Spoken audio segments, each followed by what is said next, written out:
Welcome to the Bible Feed podcast. I'm Dan Weatherall and I'm here with Paul Davenport again. Hi, Paul. Hi, Dan. Great to be talking again about prophets. So that's the topic of what we're doing. That's the little sort of mini series that we've been doing, thinking about the prophets. And we're in the middle of Isaiah, aren't we? So we've got to pick back up where we left off and close out the book of Isaiah. So yeah, that's right. We left that one hanging halfway through. That's right. That's the aim for today. But because we're about halfway through, I think it's been a little bit of a time as well since we last looked at prophets earlier this year. So we're going to do a brief recap. So at this point, we've got to make sure that this doesn't turn into half the episode, Paul. So let's try and make sure we don't do that. But the first episode on the prophets, we asked the question, who were the prophets? So we thought about the fact that they're quite an unusual genre, this collection of prophets in the books that we call the prophets in the Bible. Not really a clear modern equivalent, but I think you were advocating they were like protest movements almost, or holding power to account kind of movement. Yeah, there's some similarities with that as a modern equivalent. It's not a perfect analogy. No, not at all. No, but there's a little bit of that, performing spectacles in public squares and taking an oracle of judgment to the rulers and kings and things like that. But they're also, the literature that they wrote that we're reading are poetic, they're dramatic, and also a lot of, they're high context, I think we talked about. So there's a lot of assumed background to them. So that's something that we have to grapple with as we read them. We thought about how, given it's such an unfamiliar genre, how we should read them and explore them in the modern world, if you like. And I guess the biggest difference between the sort of protest movement comparison that we made is that we think the prophets were delivering a message that was from God. They're inspired and they're delivering something that God is intending to communicate to us.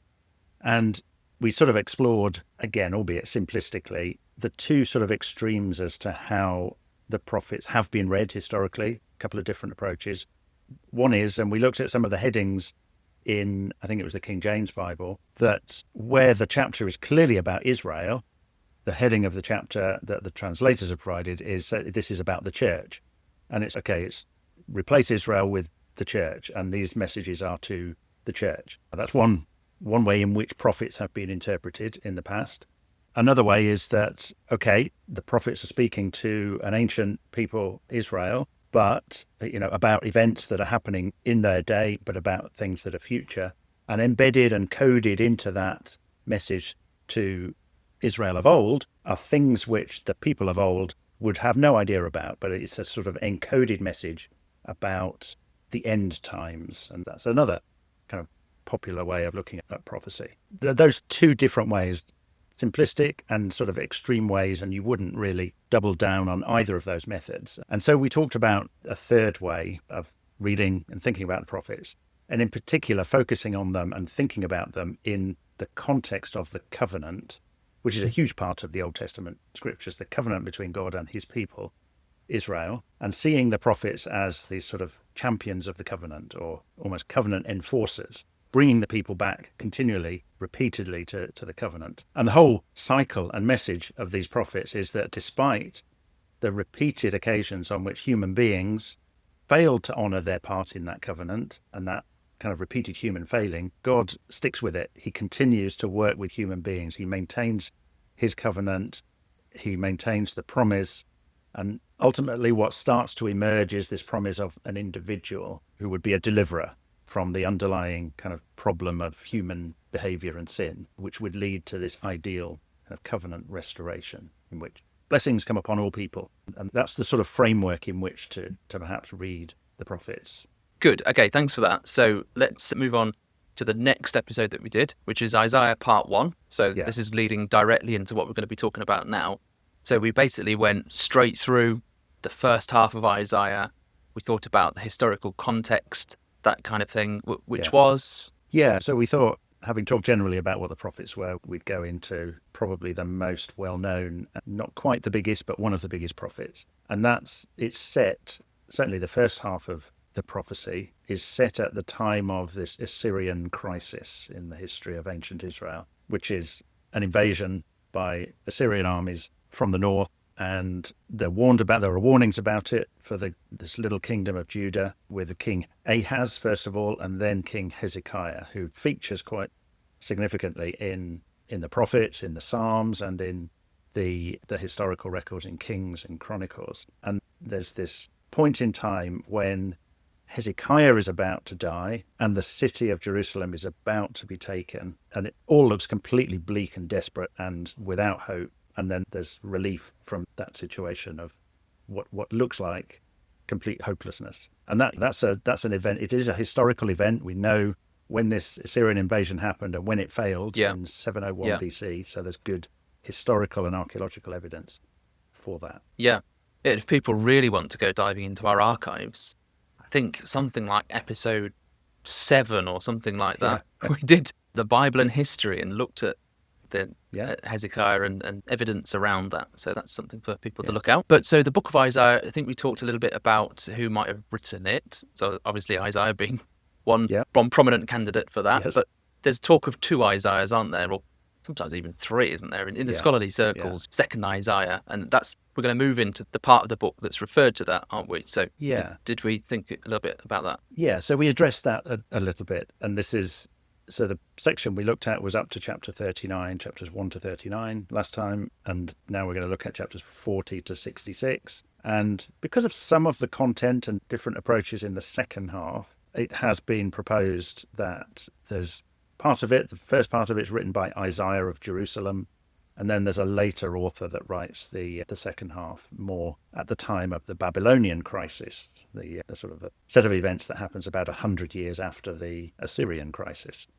It's one crisis after another for the people of Israel. We said, first of all, that there's no hard manuscript evidence for there being 2 different source documents, if you like, that have been brought together to form the book that we've got now. We'd also say, from our point of view as the prophets being inspired by God, that it's not necessary that content that sounds like it relates to a different time period should originate in that time period. If a prophet is inspired by God, then they can speak about things that are not directly related to their lifetime. But we also referred to a little verse in Isaiah 8 that talks about the followers of Isaiah preserving his words for future generations. And so we could see how there might be things that Isaiah wrote that were relevant to his time, and I think we'll come on to this as we get into the second half of Isaiah, an example of this. Things that were relevant to the time of Isaiah, but might have then been picked up and compiled and put together into the final form of the book of Isaiah that we have today as what God intended us to have, but in a way which makes it relevant to future generations, like the time of the Babylonian crisis, but then also relevant for generations way beyond that as well. Okay, so something to look forward to. And just before we do that, we, like you've said already, we went through chapters 1 to 39, not in huge amounts of detail. I will just say this is an introduction to Isaiah, but we skipped through it. Yeah. We saw there were warnings to Judah, to the nations, God in control.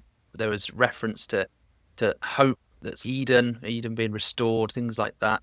And then the famous passages about one born of a virgin, a maiden. So we had that passage as well. Yeah, and I think that goes through to about chapter 35, and then there was 4 chapters in the last part of the section we looked at, which are historical. They don't read like the poetic, dramatic words of prophets. It's a historical narrative, and it's almost identical to the historical narrative about King Hezekiah that we find in the second book of Kings. And it's all about this Assyrian crisis, the invasion, and the rescue from it. Yeah, great. Okay, so that it shows very clearly, doesn't it, that this book's structured around this historical event. So we've carved it up into other sorts of sections as well to help it be manageable, but there's a real key moment there. So let's turn to Isaiah 40. Now, Paul, I'm going to warn you here that these sections are some of my favourite in Scripture. I think they're probably favourite to many people because they're so profound from Isaiah 40 onwards. There's the suffering servant songs we're going to be looking at, and they're amazing. The other thing is, if we're starting with Isaiah 40, we're at risk of breaking out into song from verse 1, indeed, which I might not do, and it's almost that time of year. But maybe not sing it, but maybe you could read just the first 5 verses. You don't want me to sing it, Paul? Chapter 40. No. Okay, here goes. This is the ESV, not King James. That's right. It's not quite the same. So there we go. That's my excuse of the Messiah. Yeah. Yeah, Handel's Messiah. Okay, Isaiah 40. Comfort, comfort my people, says your God. Speak tenderly to Jerusalem and cry to her that her warfare is ended, that her iniquity is pardoned, that she has received from the Lord's hand double for all her sins. A voice cries, in the wilderness, prepare the way of the Lord. Make straight in the desert a highway for our God. Every valley shall be lifted up, and every mountain and hill be made low. And the uneven ground shall become level, and the rough places a plain. And the glory of the Lord shall be revealed, and all flesh shall see it together, for the mouth of the Lord has spoken. Yeah, so it is magnificent, isn't it? But you can see how different the tone of that is from what we looked at in the first part of Isaiah. And it's about, okay, the situation's changed. It's been reversed, and her warfare is ended. She did receive for the things that consequences for her sin, yeah, but now every valley shall be lifted up. So that which was low is lifted up, and things are reversed and smoothed out, and the glory of the Lord revealed. It is a complete change of tone. So what we're going to do is go through, there are 3 sections in this second half of Isaiah. We've given them headings, but they merge into one another. But there are 3 sections where the focus is on particular things, I think, and we can perhaps just highlight that. So the first, chapter 40 to 48, we've called it an announcement of comfort, which we've just read about. Second section, chapters 49 to 55, a servant. It's all about a servant to be a redeemer. You talked about servant songs. That's where 3 of those appear. And then the final section, chapters 56 to 66, the servants. It's now talking about not about a servant, but about servants, plural. They inherit this great kingdom, this blessing. Great. Okay, so that's what we're going to do. There's a question about this change of tone. Presumably it's things like that make people look at this and think, oh, this is a second Isaiah, this is someone else. Radically different tone to these 2 parts of the book. Is there anything that sort of connects it still, though, even if the tone's changed? Is there continuity? It's just lifted into something completely hopeful and positive. And maybe you look at that and think, oh, this sounds like it's somebody else writing this rather than Isaiah of Jerusalem. But actually, I think you don't need to think and look very hard to see how this is actually a natural follow-on and a natural integrated kind of sequel to this Assyrian crisis. So if you imagine the terror of being someone living in Jerusalem and having the Assyrian hordes sweeping through the land and devastating, just burning all the crops and destroying villages, towns around Jerusalem. Jerusalem only is left. You're absolutely terrified that the only thing that you have to look forward to is a cruel and violent death at the hands of the Assyrian armies. And then suddenly that threat is removed, miraculously, but that threat is removed. And then Hezekiah, who's almost at the point of death, recovers, and suddenly everything's changed. And so you could understand why, well, there might be something written here that reflects that immense relief from that time of crisis.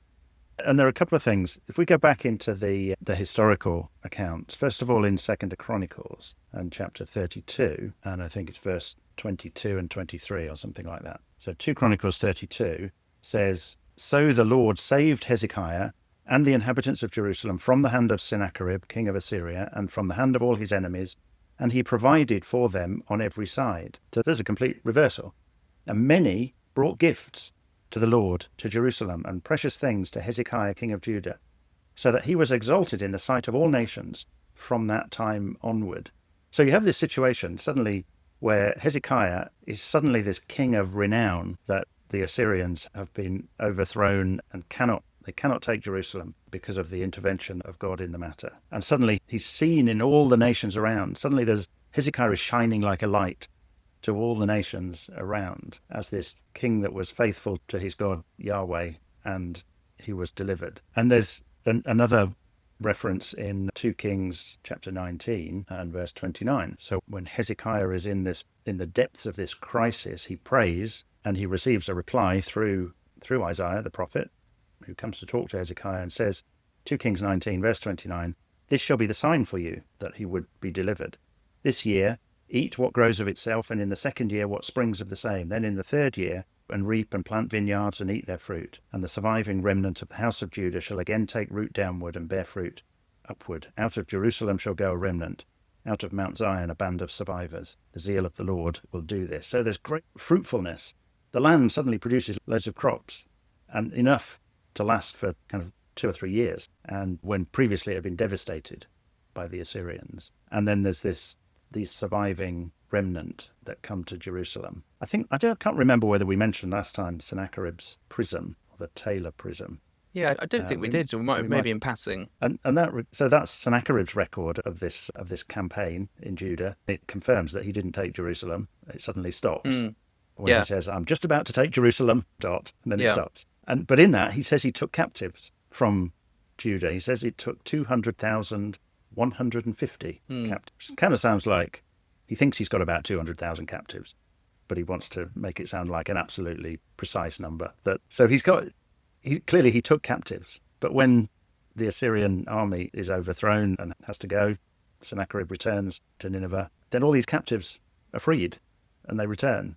And what we're getting in this second section of Isaiah is all this language about fruitfulness and plenty and restoration and returning captives and release of captives. And it does naturally flow from the aftermath of this Assyrian crisis, I think. Yeah, okay. And textually, that it follows that exact historical episode in the book that it's been written, hasn't it?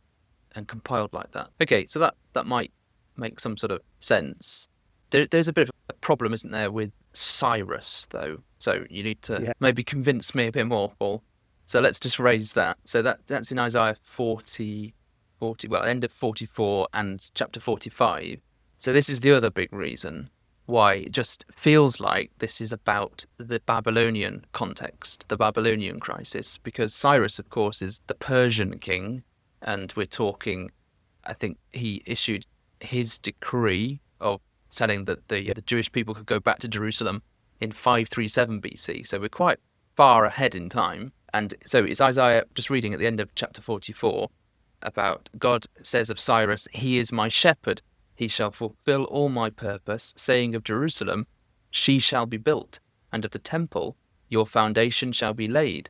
And then into chapter 45, "Thus says the Lord to his anointed, to Cyrus, whose right hand I have grasped, to subdue nations before him, and to loose the belts of kings, to open doors before him that gates may not be closed," and so on. And it's very much, I suppose the difficulty here is, it's either, if you don't accept that this is a book inspired by God, it's clearly then been written at the time or after Cyrus, for sure. Yeah. But even if you do, the context is about Babylon, surely, if it's about Cyrus. So, it's still later on. So how do we navigate that? Does it matter? Does it matter that it's perhaps potentially more about Babylon than Hezekiah? Or is it both, or whatever? Yeah, and I think in a few minutes here we can offer some thoughts that might be helpful, but this is the kind of thing that doctoral theses are written on. And so we won't go into that level of depth. But just so, we talked about how do we read these prophets as inspired, delivering a God-inspired, God-breathed message. How do we read it? So at one level, and you might call this the sort of conservative view, conservative principle, is that a prophet inspired by God can speak of things beyond their lifetime. So here's Isaiah of Jerusalem being inspired by God to talk about Cyrus, a figure, Cyrus the Great, that would live some, nearly 100 to 150 years later, and be able to say that. And that's perhaps what we would expect from a divinely inspired prophet. But then there's also, you might call it a critical principle, which we also referred to and said that when we're reading the prophets, we should think about the context in which they wrote and said those things and try and understand how it was relevant to their immediate audience and to their immediate situation. And that's a good principle as well. So with those two things, it would be great if they were not leading you to contradictory conclusions, but we could meet both of them. We could both recognize that a divinely inspired prophet can speak of things outside of their lifetime, but also recognize that we should think about what a prophet's saying and how it's relevant to their immediate audience. So it would be great if we could do both of that. But have you got a suggestion as to how we might do it here? Possibly. And I think perhaps the key to it is to go back into what we looked at last time and the last of those historical chapters in Isaiah chapter 39, which talks about something that happened at the end of Hezekiah's reign, his time as king, which was after all of this Assyrian crisis and his recovery from illness, and he lived for 15 more years after that. And in Isaiah 39, it says this: at that time, so in this extra kind of 15 years of Hezekiah's life, at that time, Merodach Baladan, the son of Baladan, king of Babylon, sent envoys with letters and a present to Hezekiah. So we just saw in, I think it was in Kings, wasn't it, that nations, surrounding peoples hailed Hezekiah as this great king saved by Yahweh, and they brought gifts. And here's an example. And it's the king of Babylon. So there is a visit by envoys from the king of Babylon. He heard he'd been sick and he was recovered, and Hezekiah welcomed them gladly. And in fact, he showed them everything that he had in the treasury and in the house and in the temple and all the precious things he has. And then Isaiah questions Hezekiah and asks him what these men were here for and what Hezekiah showed him. And Hezekiah says, I showed them everything. And then Isaiah gives this final message at the end of chapter 39. So the days are coming when all that is in your house, that which your fathers have stored up, shall be carried to Babylon. So there is something that happens in the life of Hezekiah that connects his reign with what's going to happen later with Babylon, 100 years or so later, when the Babylonians come and take the... So there's an example of Isaiah speaking of something outside of his lifetime. But Cyrus comes even after that. He's a Persian, and he defeats the Babylonians and then causes the Jews to return to the land. So here's the king of Babylon sending these envoys. And it just so happens that at this time, Babylon wasn't as strong as Assyria. It was rising, but it wasn't as strong. And one of its allies was a country called Elam. And at this time, it had a series of kings with the name Cyrus. Cyrus was almost a throne name. And Isaiah is saying these things about the Babylonians. But then Isaiah says in his prophecy, and this Cyrus, and there's going to be a Cyrus the second, it is actually, that's going to arise. And sort of Isaiah giving a nod to that power that would arise and bring the exiles back ultimately. So that's a combination of both. Isaiah is doing both, speaking about things about Babylon and then about Persia beyond his lifetime, but saying these things in a context of an event that happened in the life of Hezekiah when these envoys from Babylon and the other allies came to Hezekiah. Okay, let's just see if I can untangle all of that, getting deep into the weeds of Babylon's and Cyrus's and so on. So I think what we've got is a book which definitely does seem to reflect the experiences of Hezekiah and the nation at the time and the Assyrian crisis. So even this later part of Isaiah, this second Isaiah, it does reflect what happened afterwards. Yeah. But it also then has these forward-looking elements to it, which even they may have some relevance at the time. But what I think we landed on, that this prophecy isn't necessarily purely all about the original time. It's also forward-looking as well as relevant at the time. I think it's important to recognize the editing process, the preserving, the compiling, the bringing. That's a legitimate thing that the prophets and the people of the prophets did, and may well have brought these things together, maybe at the time of the Cyrus, who we know about, or of the time of the Babylonian exile and so on, to really show that, the crisis that Hezekiah went, that was relevant to him, and the words of Isaiah the prophet then are also relevant to us now.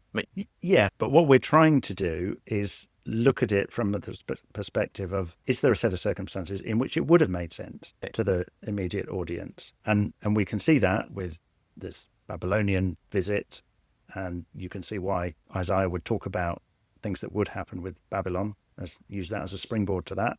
And if there's someone representing the nation of Elam who was to become Cyrus, or where that dynasty would come from, then you can see why he would talk about Cyrus as well. And so it all originates with Isaiah of Jerusalem. But then you can also see how later compilers might just frame that material later, all under providential guidance, so that Isaiah's words are relevant to those later generations at the time of Babylon. But then, as we shall see, also contain things that are super relevant to us as well. So let's look at the next section. So let's move on to, I think, chapters 49 to 55. So we're into the servant songs, I think. That's what I might know this section for. What do we know about them? Why do we call them servant songs? Yeah, that's a particular feature of this section. And there are 4 little passages that are often referred to as the servant songs in Isaiah. And it's not that you would carve those out separately and just treat them as separate things. They're absolutely integrated into the surrounding text, and there's some discussion about which verses exactly form the servant songs. But the point is, it follows a train of thought which is all about how is God working in the world, and how is God seen in the earth through human beings. That's really what starts to emerge in this section in chapters 49 to 55. So whereabouts are they? Because they are, we refer to them often, you might hear about them, but you've just said that in the text, and it's actually not that clear to know exactly where they are. So maybe we can locate them. Yeah, so if the first one is actually not in this section, 49 to 55, the first one is in the first section, in chapter 42. Okay, there's that blending I think you spoke about. So this is a whole tapestry of things, and in Isaiah 42, so it starts, "Behold my servant, whom I uphold, my chosen, in whom my soul delights. I have put my spirit upon him. He will bring forth justice to the nations. He will not cry aloud or lift up his voice or make it heard in the street. A bruised reed he shall not break, and a faintly burning wick he will not quench. He will faithfully bring forth justice. He will not grow faint or be discouraged till he has established justice in the earth, and the coastlands wait for his law." So I think the whole thing goes through to the end of verse 9, but I won't read it all. But there's a description there of my servant, whoever this is. And it doesn't really identify anything about the servant and who it might be. It's almost an ideal description of a servant, of the servant of God. And one of the aspects of this servant is that he is a light to the nations. So he will bring forth justice to the nations. And then in verse 6, "I will give you as a covenant for the people, as a light for the nations." So whoever this, or whatever this servant is, the intention is that through this person or body of people, a light is shining. God is being seen in the nations. And I think Israel, the nation of Israel, were supposed to be fulfilling that role of this ideal servant through whom God spoke, interacted, but God was doing it through Israel in order to be seen in all nations, to all nations. Yeah, in the context of the covenant that God had with Israel, that's for precisely that purpose, isn't it? I think right back in Exodus 19, that's the covenant is because all the earth is mine. That's what God chose his people for that very reason. But they fail, don't they? And is it later in this chapter, verse 19, "Who is blind but my servant, or deaf as my messenger whom I send? Who is blind as my dedicated one, or blind as the servant of the Lord?" So the servant fails. So this servant, whoever it is that should have been listening and seeing and understanding and then proclaiming and projecting God's character, they were deaf and blind. They didn't get it. They weren't receiving the message, as it were. So Israel is failing to do that. And then now dropping properly into our section, Isaiah 49 to 55, we go to Isaiah 49, we get the second of the servant songs. It's verses 1 to 7, and let's have a look so perhaps I'll just read it from the beginning. "Listen to me, O coastlands, and give attention, you peoples from afar. The Lord called me from the womb, from the body of my mother, he named my name. He made my mouth like a sharp sword. In the shadow of his hand he hid me. He made me a polished arrow. In his quiver he hid me away. And he said to me, you are my servant, Israel, in whom I will be glorified." So there, Israel is clearly pointed out as, Israel is the servant, in whom I will be glorified. "But I said, I have labored in vain. I have spent my strength for nothing and vanity. Yet surely my right is with the Lord, my recompense with my God. And now the Lord says," verse 5, "He who formed me from the womb to be his servant, to bring Jacob back to him."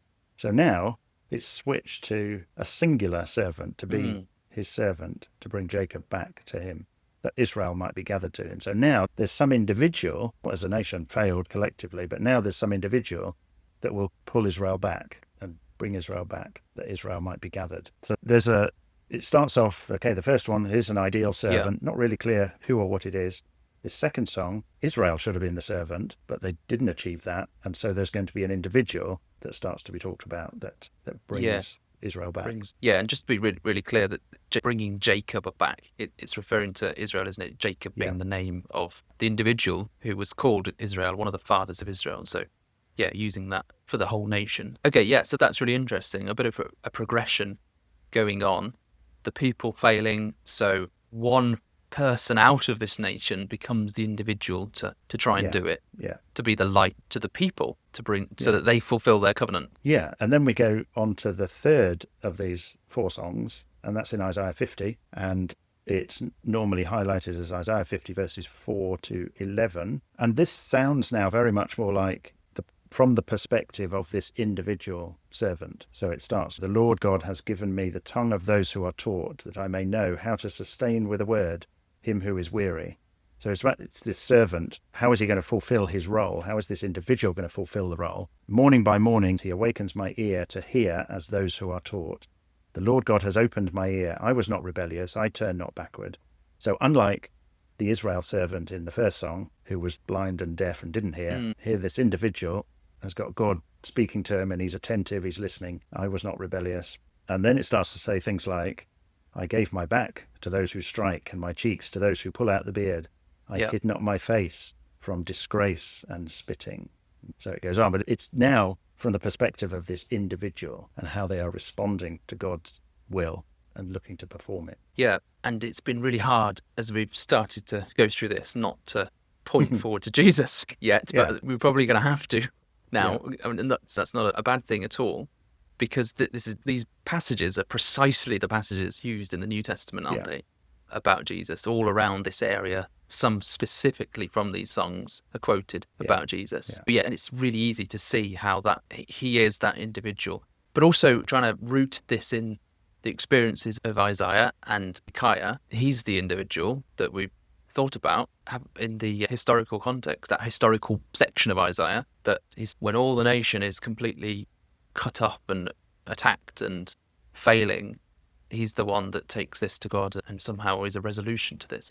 Is there a background here in Hezekiah? Yeah, and he's the one who almost single-handedly drags the nation out of this crisis and brings them back to God, brings them back to Yahweh. And then we get into the 4th servant song, which is probably the most well-known and famous of them, which is Isaiah chapter 53, all of Isaiah 53. Although it's usually said that this song starts in chapter 52.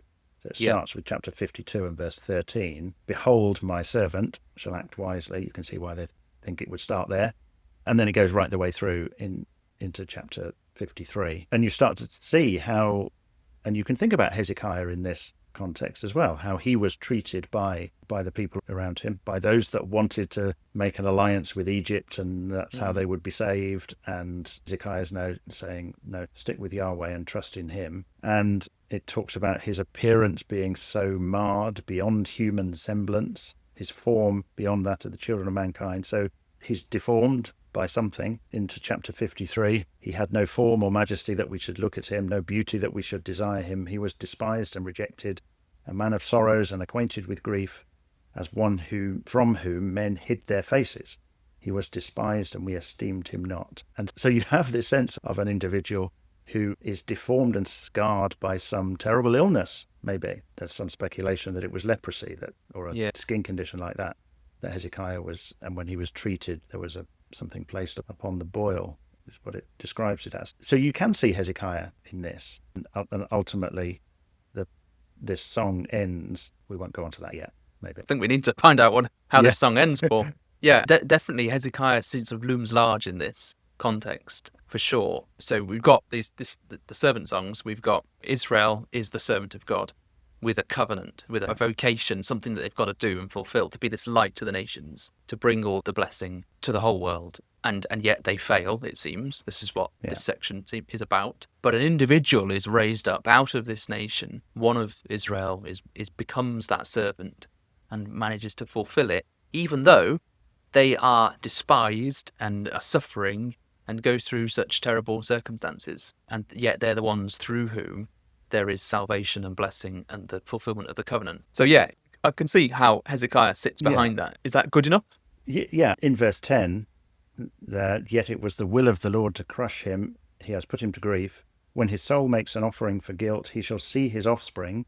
He shall prolong his days. The will of the Lord shall prosper in his hand. So Hezekiah had no son, no heir when he was sick and about to die. He recovered, his days were prolonged, and he then had a son, an heir. Absolutely, you can see that Hezekiah in some of those words. We've talked about the fact that these prophecies, these servants' songs, have been replied to Jesus as well. Is there something that's more specific or more completely fulfilled in Jesus?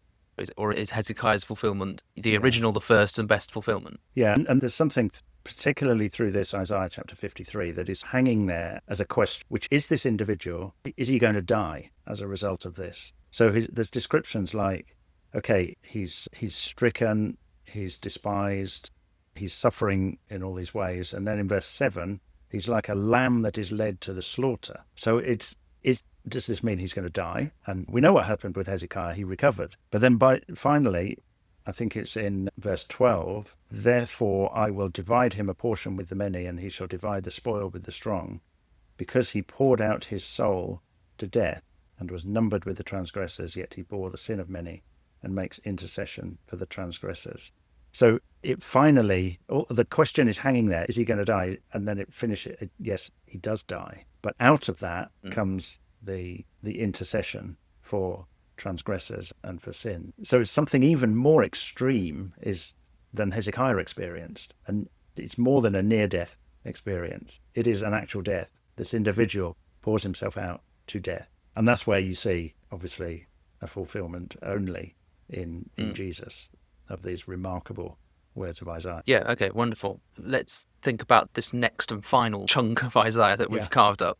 So we're into, what, chapters 56 now, through to the end? Yeah, 56 to 66. So what's that, 11 chapters. So having seen these servant songs, and Israel failed, an individual emerged, follows the will of God, but suffers and actually dies for that. This last section almost follows through on that as to why has this individual done this and who benefits from it.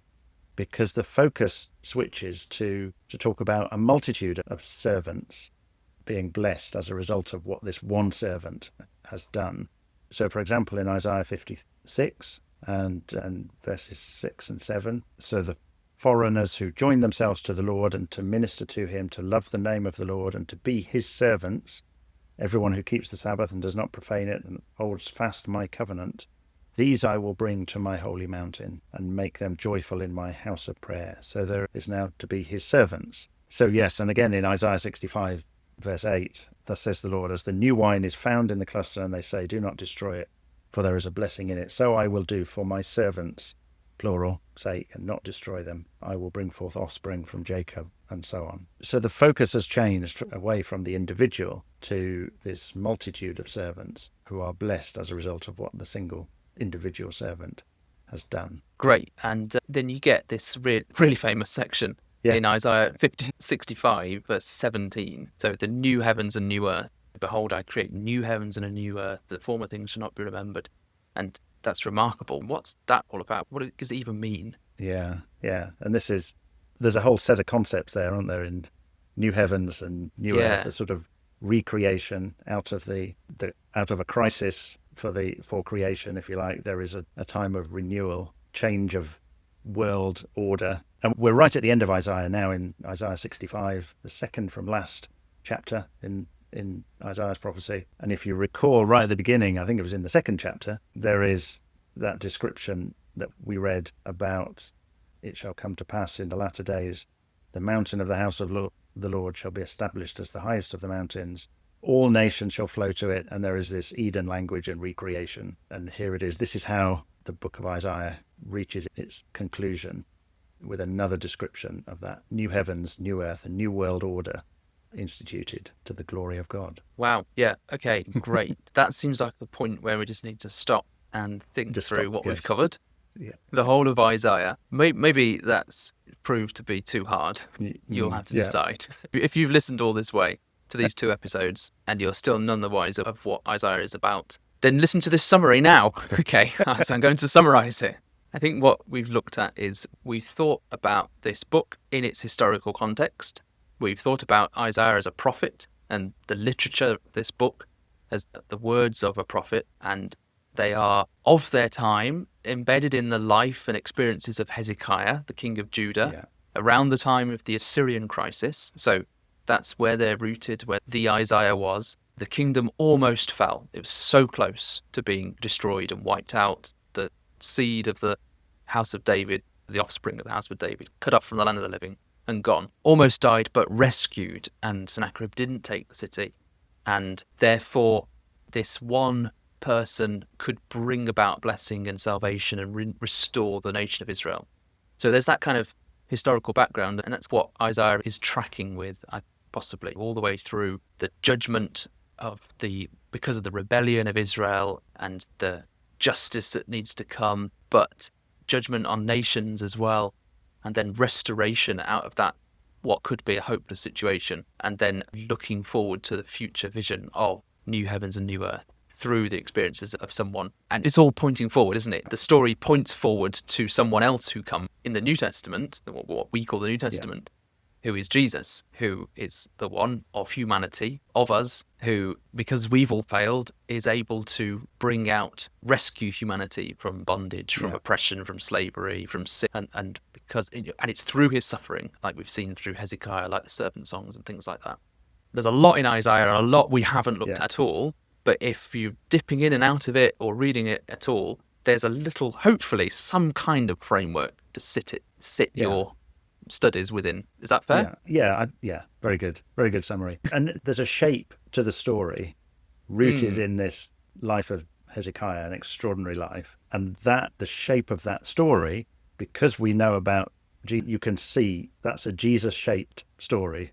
Yeah. If you like, that's there. And Isaiah is building on that framework and just embellishing and doing all sorts of intricate and poetic things with different aspects of that story that is about the rescue of humanity, ultimately, from the kind of oppression of sin, bondage to sin. And it's almost like a case study we can see it because we know what Jesus is about. We can immediately see, that's why that story is that shape in Isaiah and in Hezekiah. And in the first epistle of Peter, it just comments on this and says that concerning this salvation that we can see through Jesus, the prophets who prophesied about the grace that was to be yours searched and inquired carefully, inquiring what person or time the Spirit of Christ in them was indicating when he predicted the sufferings of Christ and the subsequent glory. So that's almost just putting back into the minds of those prophets who were producing these things, these writings, by inspiration, relevant to their time, yes, but they were also thinking, this is bigger than just my life.